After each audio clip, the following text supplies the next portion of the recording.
Hello ಸ್ನೇಹಿತರೆ, welcome to sisters ಕೈ ರುಚಿ.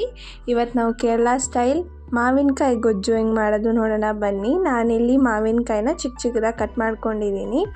ಇವಾಗ ಒಂದು ಬಾಣಲೆಯಲ್ಲಿ ಅಡುಗೆ ಎಣ್ಣೆ ಬಿಸಿ ಆದಾಗ ಸಾಸಿವೆ ಹಾಕ್ಕೊಳ್ಳೋಣ. ಸಾಸಿವೆ ಚಟಪಟ ಅಂತ ಹೊಡೆದ ಮೇಲೆ ಮೆಂತ್ಯ ಕಾಳನ್ನು ಹಾಕ್ಕೊಳ್ಳೋಣ.